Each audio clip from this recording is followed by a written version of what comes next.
Rivers from Southwest Washington's 18th Legislative District. Thank you for joining me from our state capitol. We are now in the last week of the 2012 legislative session. The most important task remaining for state lawmakers is to pass the operating budget. The legislature must pass a balanced budget that addresses the state's $1.1 billion shortfall.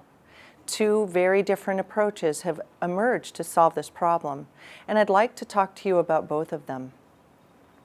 First, I'd like to share the details of a proposal that the House Republicans have put forward. We are the minority party and are not expected to put forth a comprehensive plan. But when we saw the direction the majority party was going, we felt it important to put an alternative solution on the table.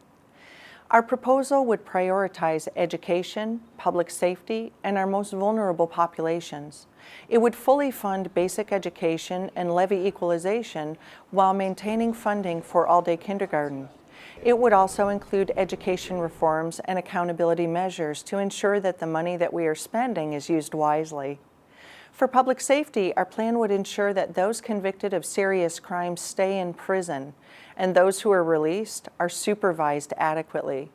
It would also provide new funding for gang prevention programs and safety initiatives for our prison employees.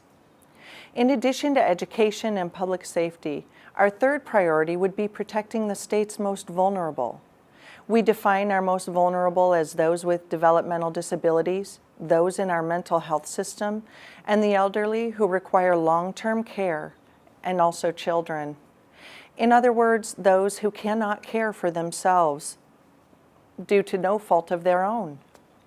Our proposal would fully fund critical access hospitals, maintain funding for regional support networks, adult daycare, and supported employment programs for the developmentally disabled. Now, setting priorities also means determining what state government should and should not be doing. Our plan would reform state government by eliminating 51 programs. For example, we would end a program that has state agencies paying employees to carpool to work. Our plan would also repeal tax incentives that no longer help our economy, utilize unspent agency funds, and sell surplus property. We would also leave more than $620 million in reserve in case our economy dips again. I am supporting this proposal because it would set priorities, does not rely on new tax increases, and is sustainable. And it would provide certainty in our economy. In contrast, House Democrats have put forth a budget proposal that goes in a much different direction.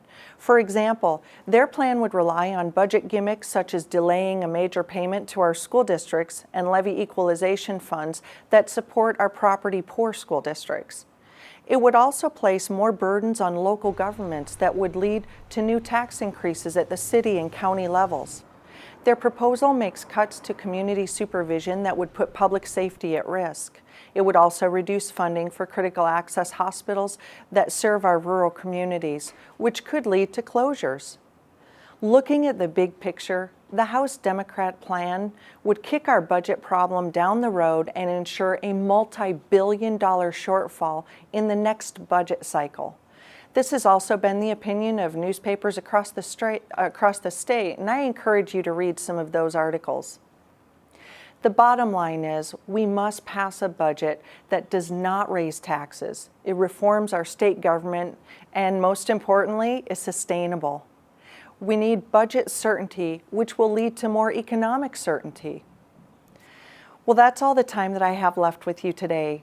I know I've provided you with a lot of information. If you have any questions or concerns, please remember I'm always just a phone call or an email away, and my door is always open. I'm State Representative Ann Rivers. It is an honor and a privilege to serve you in the State House of Representatives. Thank you.